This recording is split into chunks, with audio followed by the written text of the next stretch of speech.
Barbamız Frans. Kimlerin Frans? Tabiat. Bizim anamız. Tabiatta balamız. İyilip selim birimiz.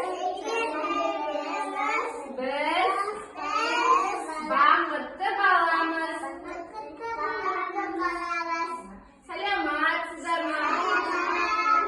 Здравствуйте. Good morning. Жарайсыздар, балалар. Отырамыз орнымызға. Маған қарағым қай мезгілі? Жаз мезгілі, дұрыс айтасыңдар. Жаз мезгілінде неше ай бар? Қане, кім айтып береді маған? Қоғанды айта қойшы, қандай айлар екен?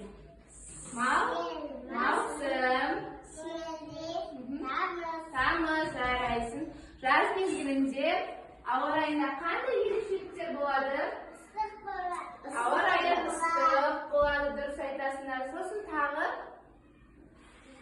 біздер қайда барамыз жаз мезгілінде?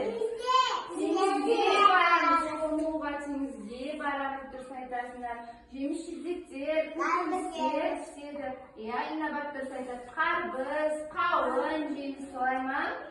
Ал ендеше бүгінгі біздің оқу қызметіміз үй жағдайлары туралы болмақ. Балалар, суреттерге назар аударайық.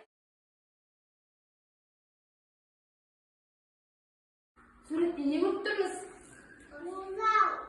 Сиыр, түйе, қой және жылқы. Бұлар төрт түлік малдар болып саналады. Басқа, одан басқа, төрт түліктен басқа тағы үй жануарларына нелер жатады? Мысық. Сосын ит жатады, солай ма? Және тау, әтеш, тауық жатады екен. Бұларды біз не? Үй жануарлары. Сиыр, бұзау.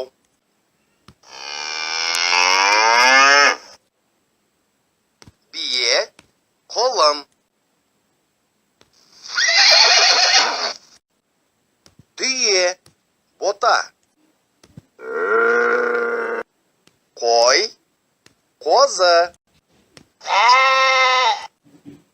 Ешкі, лақ. Не жазған? Бір қолынан. Сиыр, бұзау. Түйе, бота.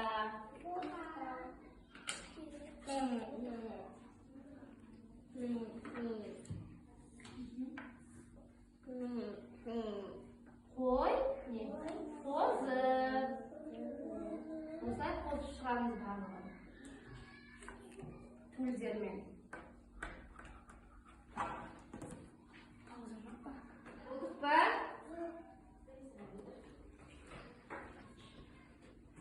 Кәне балалар, болдық па? Көрсете қойшы, Қожахмет. Жарайсың, Қожахмет дұрыс жасаттым. Зере дұрыс белгілеттім. Мағерен де дұрыс белгілеген екен.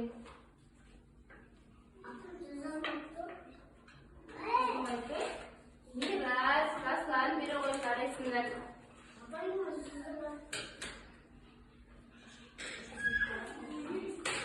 Жарайсыңдар балалар.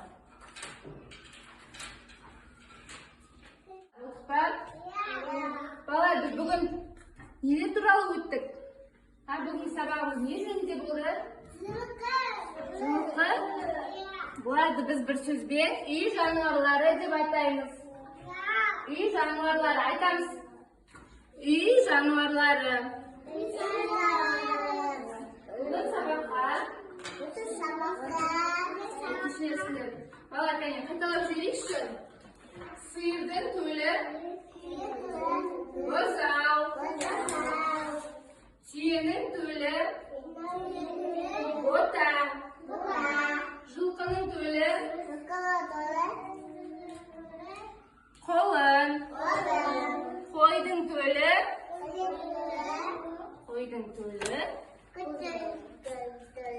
қозы. Бүгін сабаққа қышқы қатысқан Қожа Ахметке осындай жұлдызшалар бергім келіп тұр. Жарайсың, Қожа Ахмет. Марлен, Зерен, Жасылан, Мирас. Барлығыңыз күшті қатыстыңыз сабақта. Ал ендеше орнымыздан тұрамыз.